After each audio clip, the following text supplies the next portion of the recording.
Nothing to see here, just a guy who plastered his work locker with a bunch of pictures that happened to be exclusively of his own sister.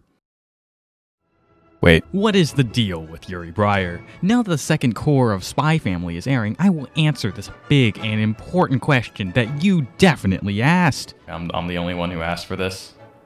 It's okay, I'll just gaslight the audience that always. I will now graciously and selflessly, upon your request, explore the apparent strangeness of our favorite secret police agent in two main parts. How was Yuri's odd character shown so effectively in just a few episodes? And what in the name of God and anime could have caused him to turn out like this? Of course, we all know that anime characters are always the most realistic, level-headed, insane individuals that could casually destroy your house on a long weekend. Spy Family brings this up a notch by enthralling us into watching the insane escapades of the Forger family, while also showing in stark contrast these objectively crazy people try and act like normal humans. Lloyd acts the role of a physician and loving father to mask his identity as an expert spy.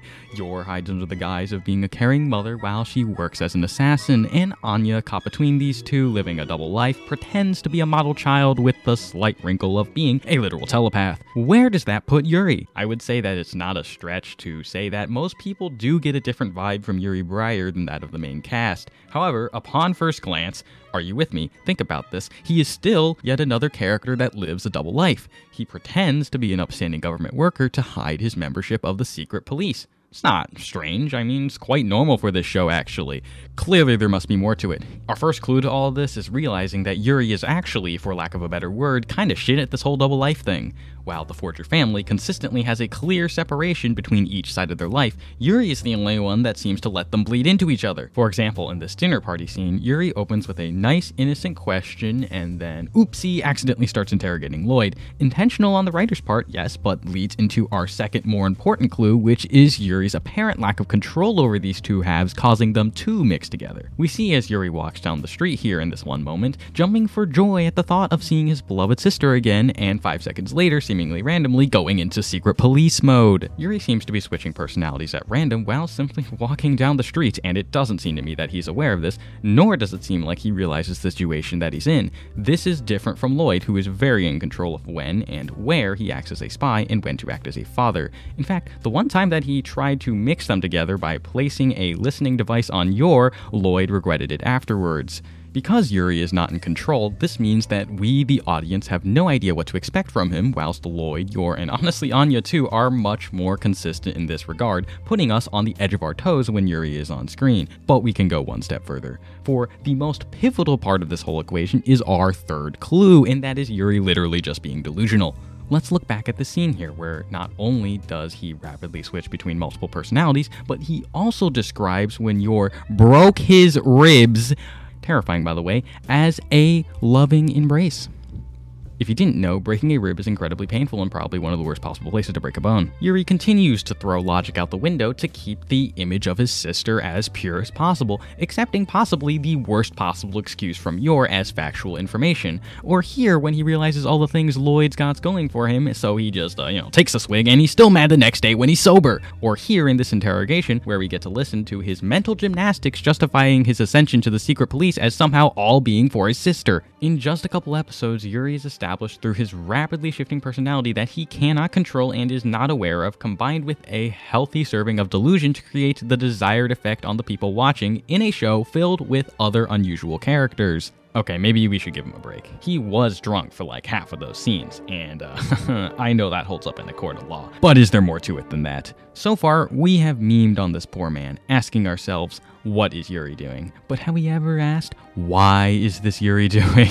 We know that he and Yor lost their parents, and that as a result, they struggled to make ends meet. Yor, being the older one, took on that missing parental role, which caused the young, impressionable Yuri to start seeing her as this pure divine angel. Knowing Yor had done so much for him, Yuri begins to feel like he owes everything that he has ever done to her. And so to pay back this perceived debt, his entire idea of growing up and becoming a working adult warps into an orbit around Yor, meaning that he really never grows out of obsessing with his older sister, and now this is his prime motivation as an adult.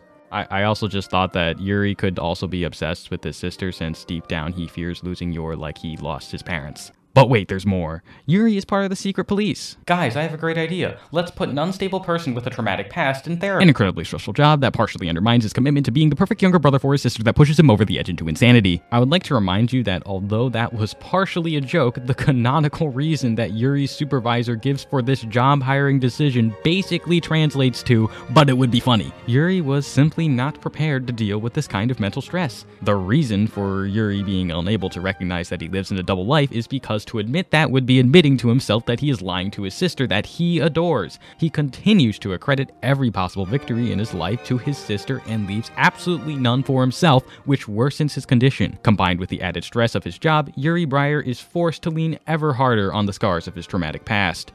You need to detach from your sister so you can concentrate on your work more, is approximately what Yuri is told in this scene right before he opens the locker door to reveal the final nail in the coffin. I want to point out that every picture in this locker has Yuri in it, but importantly, not one of them is a picture of Yuri standing alongside her, symbolizing the impossible goalpost that Yuri sets for himself as he chases an ideal of his sister that he continues to propagate within his mind that he will never reach. Ironically, it is that overwhelmingly powerful attachment to Yor that keeps him pushing through the mental artillery barrage of his current state in life. I believe that if Yuri were to truly detach from his sister, yeah, I'm sorry, I don't know what happened, the world might explode, honestly. With that in mind, before we write off Yuri as simply just being a really weird guy who is there for the sake of comedy that likes his sister too much, we can look just a little closer at Spy Family to see the tragic character underneath. It's time to rise up and become better people and focus on the peak comedy of watching a mentally unhinged individual do things in an anime and almost die in the process and not feel bad about it because it's an anime. Of course, just as Yuri will never talk to another woman, today's sponsor is not too far off, as he, mentally unhinged as he is, writes this script on a Friday night instead of going outside and speaking to people, desperately asking his audience to subscribe and hit the notification bell. Who could that possibly be? I got no idea. Take your guesses in the comments.